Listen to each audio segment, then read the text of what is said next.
Election कमिशननी यापूर्वीच काँग्रेसच्या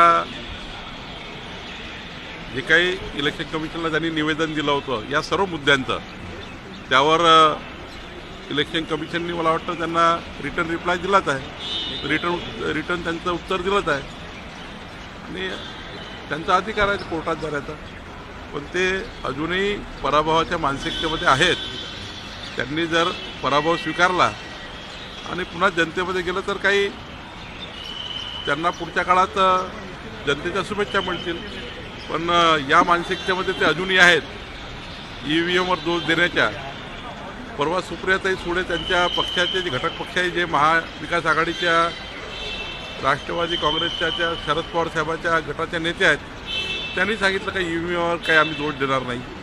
त्यामुळं हे जे सुरू आहे पराभवाच्या मानसिकतेतनं काँग्रेस पार्टी बाहेर निघत नाही आणि त्यामुळं मला वाटतं त्यातून एक संभ्रम निर्माण ठेवायचा जनतेमध्ये यातले मला वाटतं दिसत आहे. सामनातून देवेंद्र भाऊंचं कौतुक करण्यात आलं.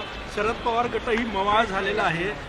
असं चर्चा आहे की दोन्ही विरोधी पक्षातील दोन्ही शरद पवार गट आणि ठाकरे गटामध्ये रेस लागलेली आहे की NDAच्या जवळ कोण येते. आज आशिष देशमुखही त्यावर बोलले. नाही, मला असं वाटतं की देवेंद्रजींनी ज्या पद्धतीने महाराष्ट्रात काम सुरू केलं आहे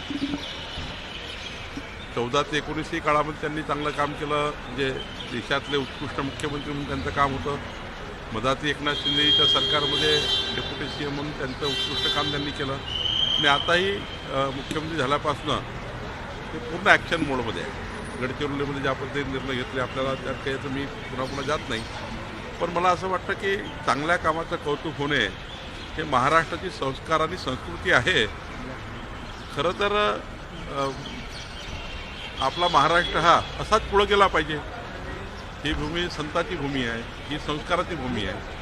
हेच अपेक्षित आहे महाराष्ट्राला. सुप्रिया सुळे यांनी श्वेतपत्रिकेची मागणी केली की DPCचे पैसे लाडकी बहीण योजनेसाठी वळते केले जात आहे. राज्याची वित्तीय तूट दिवसेंदिवस वाढत आहे. सुप्रियाताईंनी अनेक वर्ष काम केलं आहे लोकप्रतिनिधी म्हणून. कुठल्याच हेडचा पैसा कुठल्या हेडला डायव्हर्ट करता येत नाही. DPCचा पैसा दुसऱ्या हेडला येता येत नाही. लाडक्या बहिणीचा हेडचा पैसा दुसरीकडे देता येणार नाही.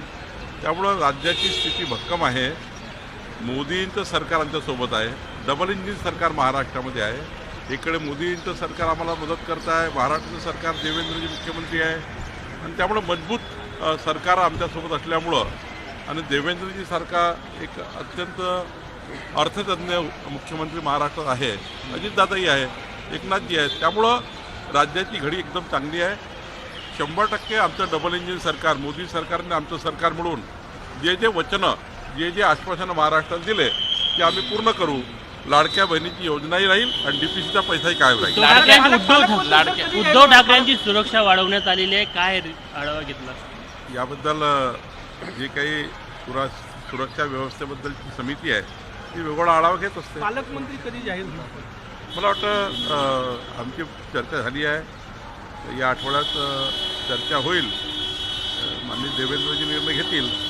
पण तिन्ही पक्ष म्हणून आता आम्ही याच्या अंतिम ह्याच्यावर आलो आहे. अपात्र ठरलेल्या ज्या लाडक्या बहिणी आहेत त्यांचे पैसे परत घेतले जाणार आहे अशी कारवाई होणार आहे. काय होणार? नुसता संभ्रम तयार करतायत. जे लाडक्या बहिणीचे अधिकृत लाभार्थी आहे नियमाप्रमाणे आणि जो शासन निर्णय झाला होता लाडक्या बहिणीबद्दलचा त्यामध्ये कुणी गैरफायदा घेतला असेल तेवढा ते रिव्ह्यू होणार आहे. बाकी योजना जशी आहे तशीच आहे, तशीच चालणार आहे.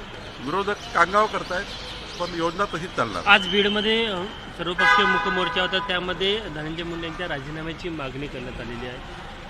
मी आधीच सांगितलं की या प्रकरणामध्ये मोठा तपास सुरू आहे.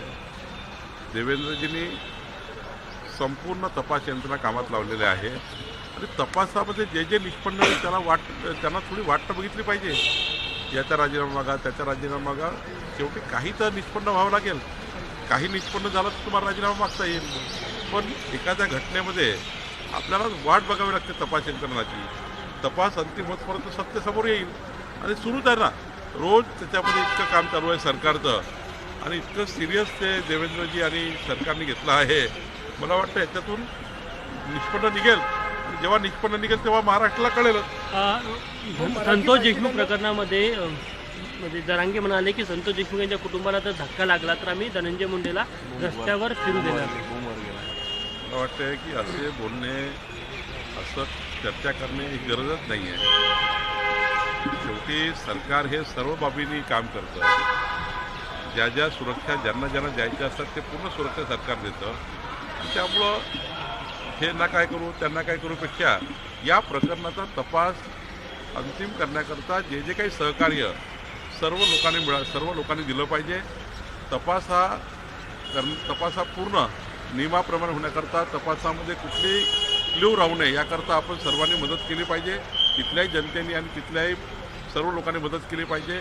अशा पद्धतीचं त्या ठिकाणी एकामेकाशी चर्चा, एकामेकाबद्दल त्याचा राजीनामा यापेक्षा या प्रकरणाला दोषींना शिक्षा होतपर्यंत काम केलं पाहिजे. याकरता सरकार आणि विरोधी पक्ष म्हणून एकत्र आलं पाहिजे. राजन साळवी भाजपच्या वाटेवर आहे. माझी काही चर्चा झाली नाही आणि त्यामुळं मी आज काही बोलू शकणार नाही. लाडक्या बहिणी आणि कृषी सन्मान योजना यातलं एकाला वगळणं जाणार असं काय आहे? काही नाही.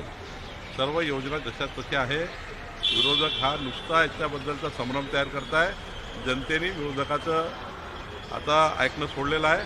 सरकारवर जनतेचा विश्वास आहे. टूर्स अँड ट्रॅव्हल्स विश्वातील एक विश्वसनीय नाव मँगो हॉलिडेज घेऊन आले आहेत धम्माल फॉरेन टूर्स खास तुमच्यासाठी. एक्झॉटिक युरोप 17 रात्री 18 दिवस, साऊथ आफ्रिकन सफारी 9 रात्री 10 दिवस, नॉर्दर्न लाईट्स 8 रात्री 9 दिवस, दुबई अबुधाबी 5 रात्री 6 दिवस, व्हिएतनाम कंबोडिया 8 रात्री 9 दिवस. तर आजच आपली सीट बुक करा आणि आपल्या फॉरेन टूर्स मेमोरेबल करा. मँगो हॉलिडेज म्हणजेच अविस्मरणीय सहलीचा अनुभव. मँगो हॉलिडेज, 4था मजला, स्वोजस कॅपिटल अतिथी रेस्टॉरंटच्या वर, लॉ कॉलेज रस्ता, पुणे 4. संपर्क पुणे 83 839 505 किंवा 80 80 81 74 54. मुंबई 83 839 503 किंवा 96 53 18 74 78. Come on guys, hurry up. अरे सुन ना, एक ब्रेक ले लेते हैं. Guys I am telling you, तुम लोगों को सही से ट्रैकिंग नहीं आता. But that's okay, you can learn. रोज का ढक्कन देना. ये रेड वाला है, सही वाला देना. अबे ढक्कन, पहले तो सही पानी पीना.